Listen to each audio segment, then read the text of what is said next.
For real this time. We're talking hoops, H-Town. Our guy B. Scott has all the latest from the hardwood in Clutch City. Ain't nobody in here acting like no bitches. It's the Rockets Report. Don't ever underestimate the heart of a champion. On The Drive with Stoerner and Hughley. Hey, Houston fans, I am so happy.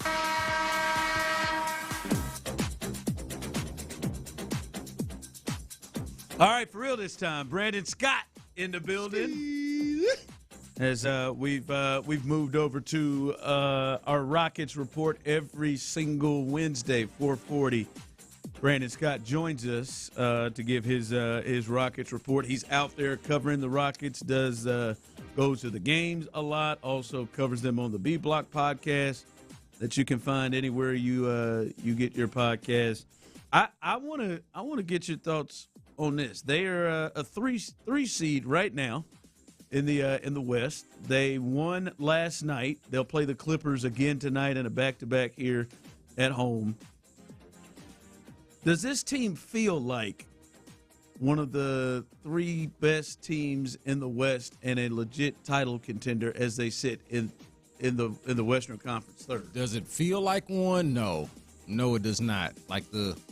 It really feels like there are two teams in the West that feel like championship contenders. And so who else can compete with those teams is the question now. They're on I don't think they're at the top of the list of those teams, right? I think you're talking OKC, Denver, and then San Antonio and Minnesota feel like teams that are probably ahead of you right now, the way that you're presently built.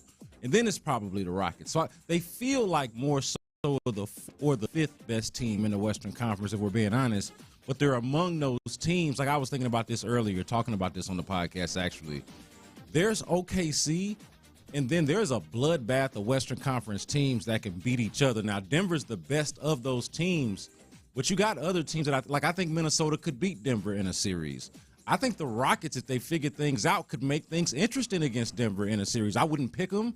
I think San Antonio would make things interesting against Denver in a series. So there's a blood. I like San Antonio. I like them right in that range with Denver. So that's what I'm saying. So there is a group of 5 or 6 that could cannibalize each other for the right to face OKC. And then you're talking about what could you do if you get to the Western Conference Finals. But right now they feel like a team that could win a playoff series. Right? If they're the 4 or 5, they could beat whoever is the other side, but then probably not beating the 1. You know what I mean? And they don't feel like much better than a 4 or 5 to me. What has to happen, not necessarily what you expect, but what has to happen for them to convince you between now and let's call it a month or month and a half? Like what needs to happen with this team? Who needs to step up? Who needs to kind of define a role? What needs to happen for you to feel like they are, in reach of an Oklahoma City or a Denver, night in, night out? So you have your 2 all-stars who are entrenched, right? We know who those guys are: Kevin Durant, Alperen Sengun. To me, the season comes down to what are you getting from the combination of Jabari Smith Jr., Reed Shepherd, and Amen Thompson. And in whatever order you want to make it, I think Amen Thompson is probably the best player of them all. But Reed Shepherd's going to have the most important role, as you've seen over the last couple of games. They're going to rely, post-trade deadline, going into the playoff, Rockets are going to rely on Reed Shepherd to be their primary ball handler down the stretch. They're going to start Amen Thompson and Tari Eason. But you saw how it played out last night and how it's going to play out at the end of games. Reed Shepherd is going to be one of those guys that they're going to rely on to have the ball quite a bit.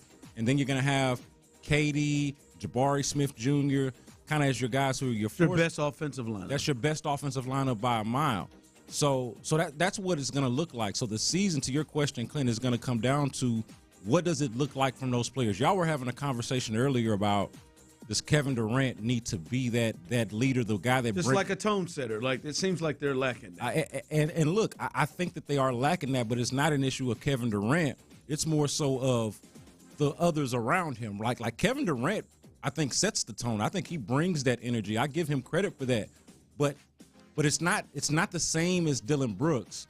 And it also doesn't just automatically lift up. He can help their game, but he can't necessarily make them more intense.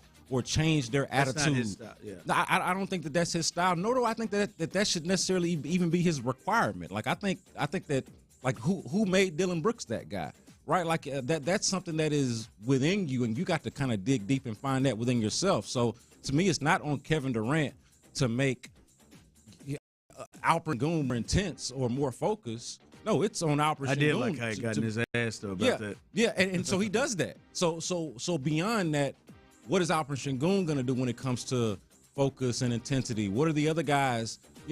Think about this.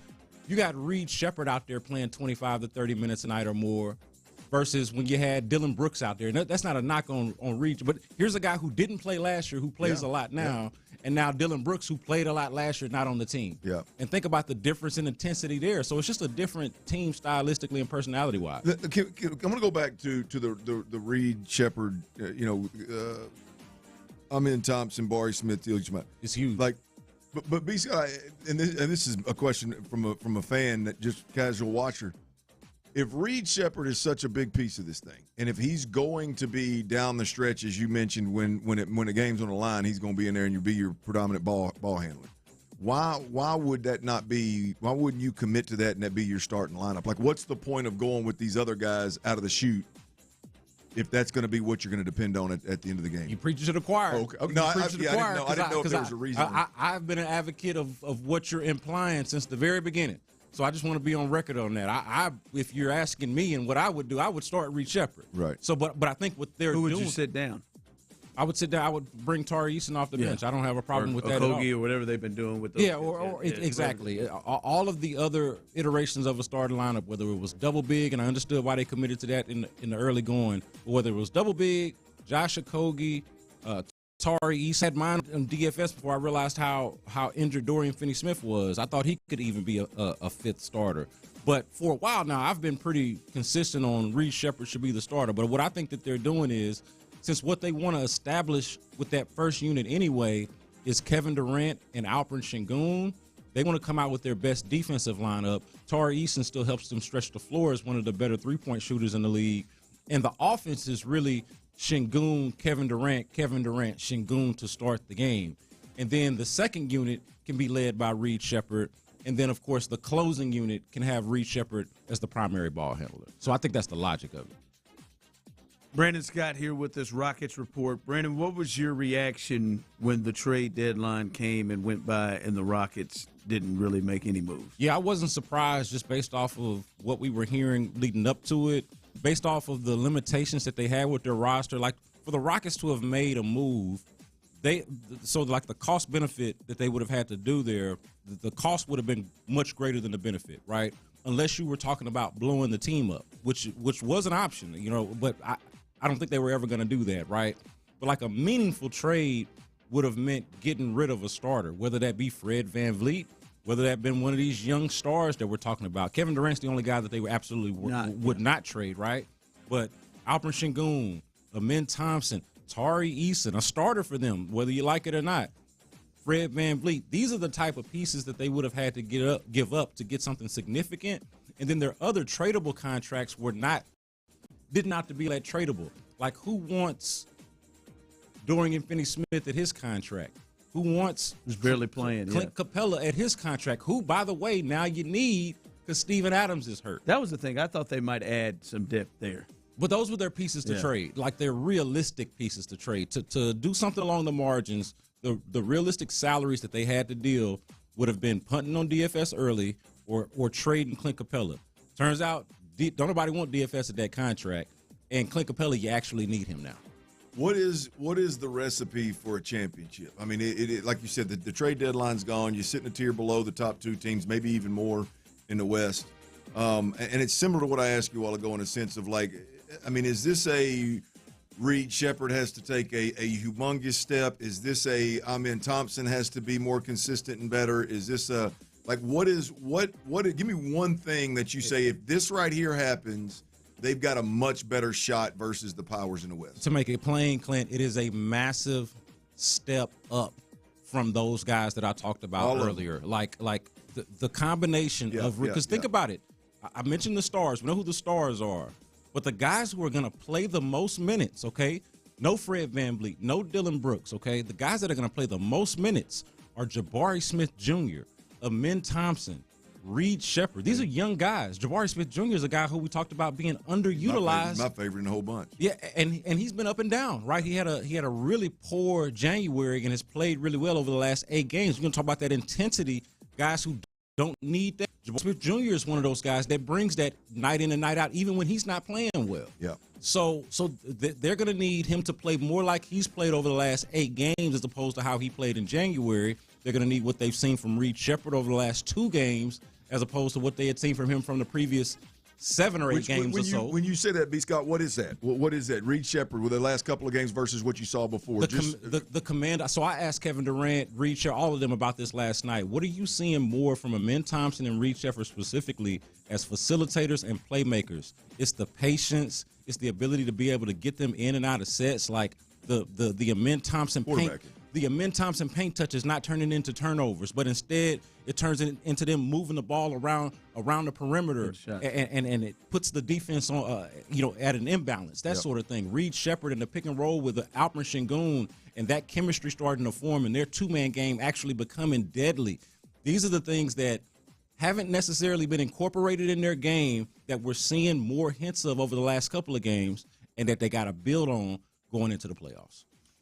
All right, that's Brandon Scott as he joins us every single week.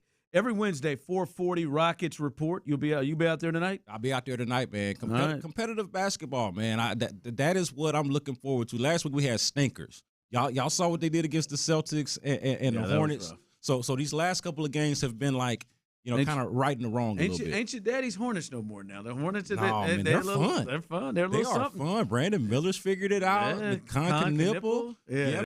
That's a team.